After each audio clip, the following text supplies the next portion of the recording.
कोल्हापूर जिल्ह्यामध्ये सध्या अंमली पदार्थाचे वापर मोठ्या प्रमाणात होत आहे. अशा नागरिकांकडून प्राप्त झालेल्या तक्रारांमुळे कोल्हापूर जिल्ह्याचे पोलीस अधीक्षक महेंद्र फडणीस साहेब यांनी अंमली पदार्थावरती सेवन असेल, जवळ बाळगणे असेल यावरती कठोर कारवाई करण्याबाबत जिल्ह्यातील सर्व प्रभारी अधिकारी त्याचप्रमाणे स्थानिक गुन्हे शाखा यांना आदेश देण्यात आलेले आहेत. काल दिनांक 13/9/24 रोजी करवीर पोलीस ठाणे हद्दीमध्ये जे संकल्पसिद्धी गार्डन आहे त्याच्या शेजारी जे मोकळे मैदान आहे या ठिकाणी एक अभिलेखावरील आरोपी हा MD ड्रग्ज विकण्यास येणार आहे अशी बातमी मिळाली होती.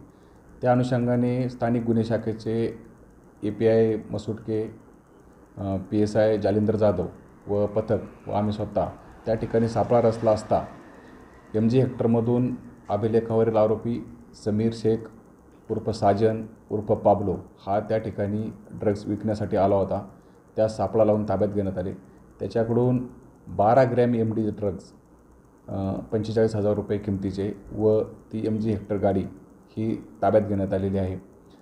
त्याच्यावरती अंमली पदार्थ कायदा या अन्वये गुन्हा दाखल करण्यात आला. त्याच्याकडे चौकशी केली असता हे ड्रग्ज कोणाकडून आणले तर त्यांनी कोल्हापूर जिल्ह्यातील अभिलेखावरील आरोपी मनीष नागोरी याच्याकडून हे MD ड्रग्ज विकत घेतल्याचे सांगितले. त्यामुळे तात्काळ पोलीस पथक मनीष नागोरी याच्या शोधासाठी रवाना केले व मनीष नागोरी यास मोरेवाडी या ठिकाणावरून ताब्यात घेण्यात आले व दोघांनाही नमूद गुन्ह्यामध्ये अटक करण्यात आलेली आहे.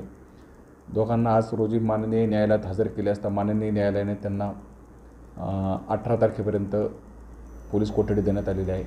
सदरचे ड्रग्ज हे कोठून आणलेले आहे व जिल्ह्यामध्ये कोणाकोणाला विकले जात आहे याबाबतचा शोध घेऊन त्यांच्यावर देखील कारवाई केली जाणार आहे.